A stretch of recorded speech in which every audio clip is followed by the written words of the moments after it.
Sumainyo ang Panginoon. At sumaiyo rin. Ang mabuting balita ng Panginoon ayon kay San Marcos. Papuri sa iyo, Panginoon. Noong panahong iyon, sinabi ni Jesus sa mga tao, "Sinisindihan ba ang ilawan para itago sa ilalim ng takalan o kaya'y sa ilalim ng higaan? Hindi ba upang ilagay sa talagang patungan? Walang natatago na di malalantad at lihim na di mabubunyag. Ang may pandinig ay makinig." At idinugtong pa niya, "Unawain ninyong mabuti ang inyong naririnig. Ang panukat na ginamit ninyo ay siya ring gagamitin sa inyo ng Diyos at higit pa. Sapagkat ang mayroon ay bibigyan pa, ngunit ang wala, kahit ang kakaunting nasa kanya, ay kukunin pa." Ang mabuting balita ng Panginoon. Pinupuri ka namin, Panginoong Hesukristo. Magsiupo na po ang lahat. Isang magandang umaga po sa inyong lahat.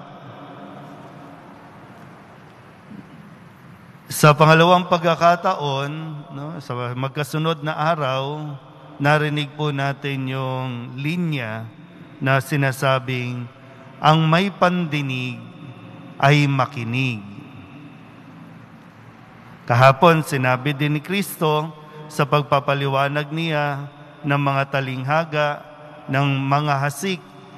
Sabi, may mga hasik, naghasik ng binhi, may mga bumagsak sa daanan, sa batuhan, sa dawagan, at sa matabang lupa. At sinabi niya, ang may pandinig ay makinig. Ngayon din, inuulit, ang may pandinig ay makinig. Ilang problema natin kasi pag ayaw natin makinig, wala talagang magagawa. Minsan pinipili lang natin yung gusto nating pakinggan. Kapag maganda, okay. Pero pag pangit, ayaw natin pakinggan. Pero minsan naman, yung mga hindi mo dapat pinakikinggan, masyado kang nagpapaapekto sa mga ipinaririnig sa iyo. So, ano nangyayari sa atin? Kaya, kahit maaraw, ang buhay natin madilim. At lagi natin sinasabi, kailan ba magliliwanag ang buhay o pamumuhay natin? Sa bansa natin, naghahanap tayo ng liwanag. Wala ba talagang liwanag? Kasi ganyan iniisip ko, nung likain ng Diyos, kapag binabasa natin yung creation story, sa umpisa, puro kadiliman. At ano ang unang sinabi? Magkaroon ng liwanag. So may liwanag. Bago pa tayo dumating, may liwanag. So sino ang nagpapadilim? Hindi ang Diyos. Madalas isisi natin sa Diyos ang kadilimang nangyayari sa buhay natin, pero hindi ito kagagawa ng Diyos. Ayaw nga ng Diyos na mamuhay tayo sa kadiliman. Kung kaya, ngayon, ang paanyaya sa atin, magliwanag. Nasaan ang liwanag? Nasa atin. Ayaw lang natin buksan o ayaw nating ilabas yung liwanag na nasa atin. Kaya nga po, di ba, bago po ito, sinabi ni Kristo, yung binhi, yun yung salita ng Diyos. Nasa atin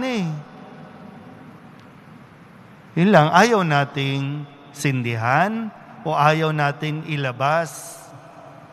Inilalabas yan dapat lalo na kung mayroong mga kadilimang nangyayari. Yung bang alam mong mali na yung ginagawa, pero wala kang sinabi. Alam mong mali na yung nangyayari, pero tumahimik ka lang. Yun yung liwanag na hindi mo inilabas. Tapos magtataka ka, mamomblema tayo kasi parang puro kadiliman na lang ang nakikita natin. Ikaw kasi yung dapat na magliwanag eh. So sabi nga, hindi dapat itinatago kasi sayang naman yung liwanag. Dapat inilalabas. Kung sakali may makakausap ka, namomblema, palabasin mo yung liwanag.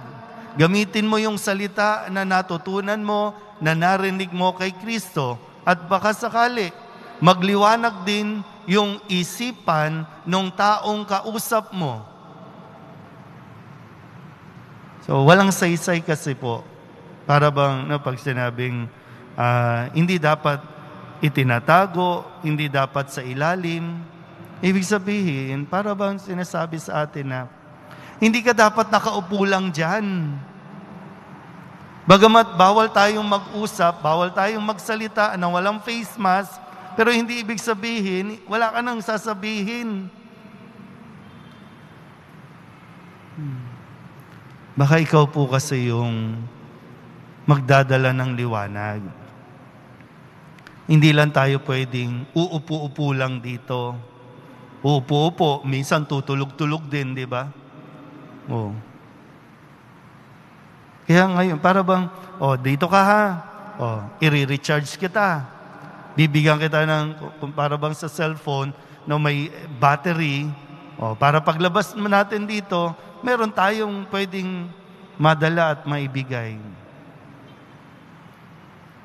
Baka naman ikaw mismo, pakiramdam mo, puro kadiliman ang nangyayari sa buhay mo.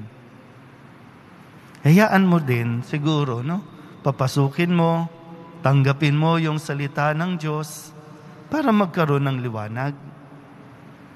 Kasi tanging ang salita ng Diyos ang magbibigay ng liwanag sa atin para makita natin ang daan, yung tamang direksyon. Okay? Uy. Ganyan, di ba? May pandinig pero ayaw makinig. Kaya tayo namumuhay sa kadiliman. Pero nais ng Diyos, palitawin natin ang mga liwanag na nasa ating mga puso para nang sa ganon, unti-unti, mula sa iyo, mula sa akin, kakalat ang liwanag. May nagkakalat ng kadiliman.